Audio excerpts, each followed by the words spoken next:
More than 50 years ago, humans left Earth's orbit for the last time and headed toward the moon. Now, it is about to happen again. In the first part, we explored the rocket, the Orion spacecraft, and the 4 astronauts who will embark on this historic journey. But how exactly will the mission unfold? What will happen from the moment of launch to the encounter with the moon and the return to Earth? The Artemis II mission will last 10 days.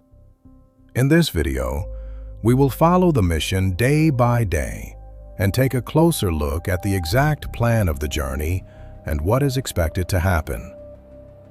If you haven't watched the first part, the link is in the description and on your screen.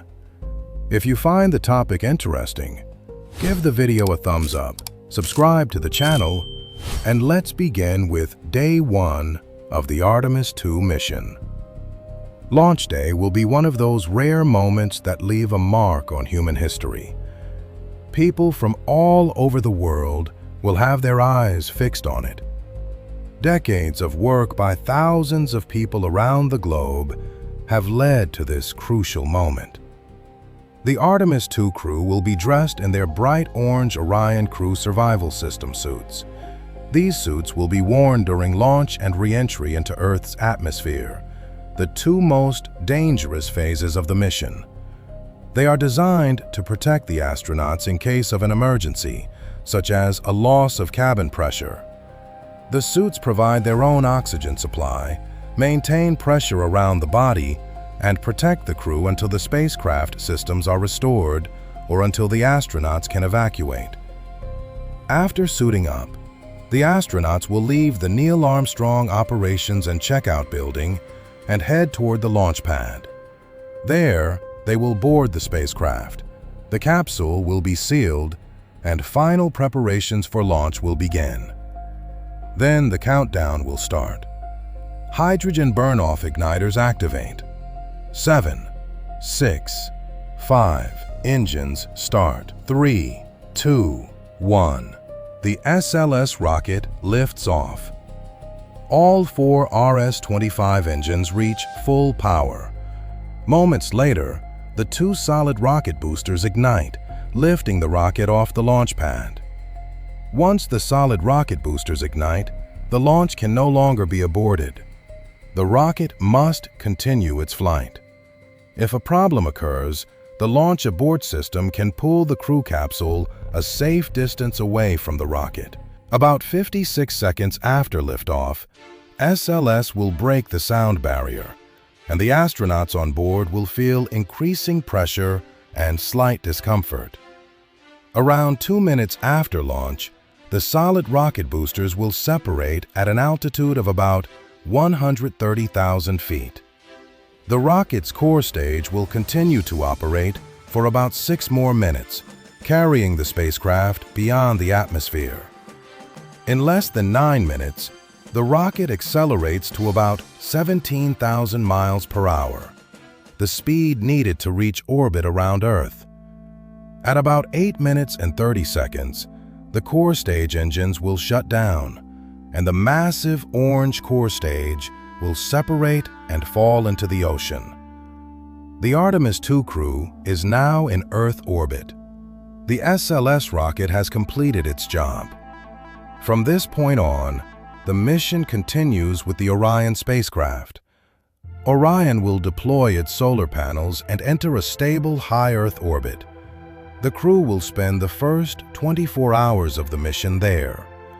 During these 24 hours, the astronauts and ground teams will check all systems to ensure the spacecraft is fully ready for the journey to the moon. NASA's Deep Space Network will test communication with Orion, and the crew will verify that the life support systems are functioning properly. Orion is also equipped with a laser communication system capable of sending massive amounts of data back to Earth. This will be the first real test of this kind of technology on a deep space mission. The system can transmit data at speeds of up to about 260 megabytes per second, fast enough to send large video files or even 4K video. If the technology proves successful, future missions like Artemis 3 may be able to transmit extremely high-quality video from the Moon. During the first day in orbit, the astronauts will also conduct manual control training. They will practice maneuvering Orion manually in space, using the rocket's upper stage, which will still be in orbit with them. This training will be extremely important because starting with Artemis 4, crews will need to dock Orion with the future Lunar Gateway Station. This will also be the first time the Orion spacecraft is manually controlled in space. The mission's pilot, Victor Glover, will be the first person to perform this maneuver. First, Orion will automatically rotate to face the rocket's upper stage. Then the crew will use manual controls to slowly approach it. The astronauts will come within about 30 feet, then move away again and repeat the maneuver several times as part of the training.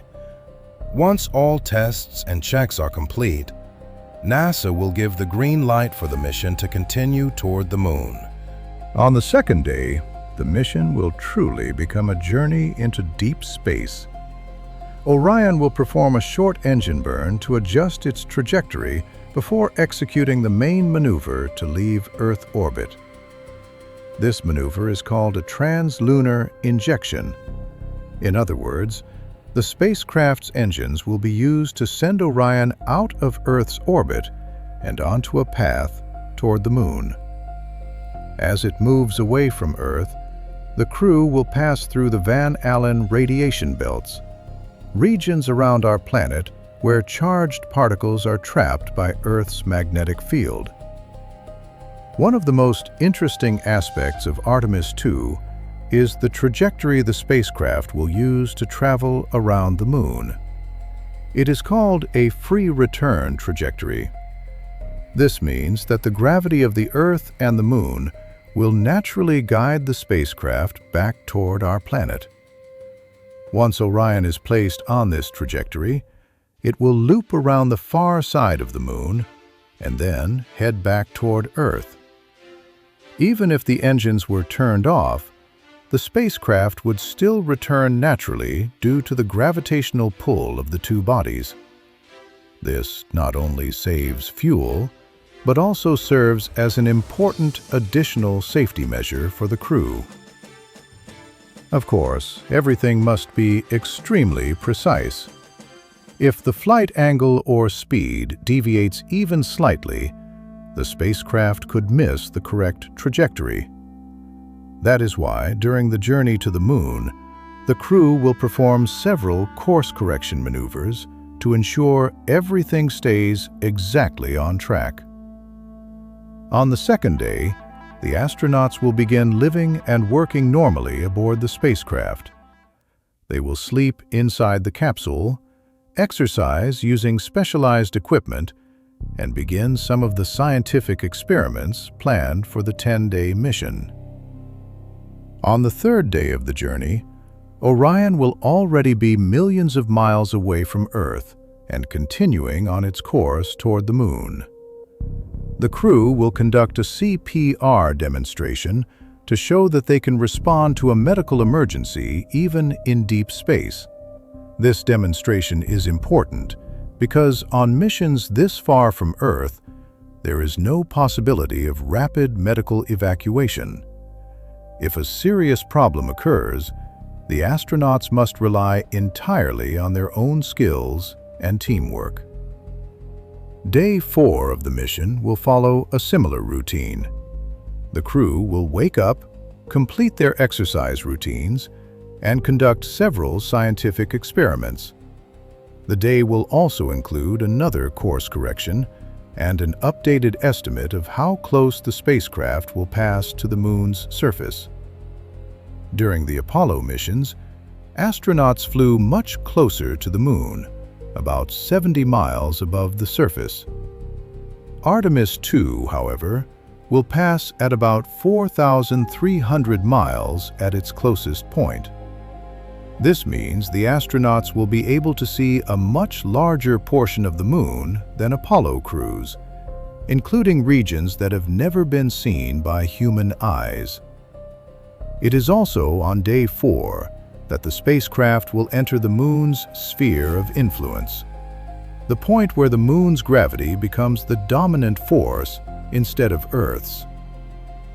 Day 5 will mark the midpoint of the mission, and on the very next day, the crew will pass by the Moon. When they look out their windows, the Moon will appear much closer, while Earth will have become a small blue world in the distance. During this day, the astronauts will demonstrate an emergency procedure involving putting on their suits and sealing them. This is preparation for a situation in which the Orion capsule could be damaged. If the spacecraft becomes unsafe to live in, the suits must function like small individual spacecraft. They are custom-fitted for each astronaut and contain enough technology to keep them alive for up to 6 days. The suits include heating and cooling systems, oxygen supply, carbon dioxide removal, built-in communications, and even a system for disposing of human waste directly into the vacuum of space. They will also have built-in supplies of food and water for 6 days, which astronauts can consume through a special straw. After completing their work for the day, the astronauts will prepare for the most important moment of the mission. On the following day, the Orion spacecraft will reach the Moon and fly around its far side, a place that, in all of human history, has been visited by only 24 people. For a short period of time, the crew will be completely alone, with no communication with Earth. They will rely entirely on the autonomy of the Orion spacecraft. But what exactly this historic moment will look like, we'll see in the next part of the video. There, we will follow the flyby of the Moon's far side and the crew's entire journey back to Earth. If you enjoyed the video, give it a thumbs up, subscribe to the channel, and turn on notifications, because next Wednesday, we will see the most incredible part of the Artemis II mission, so don't miss it. Share this video with friends who might also be interested.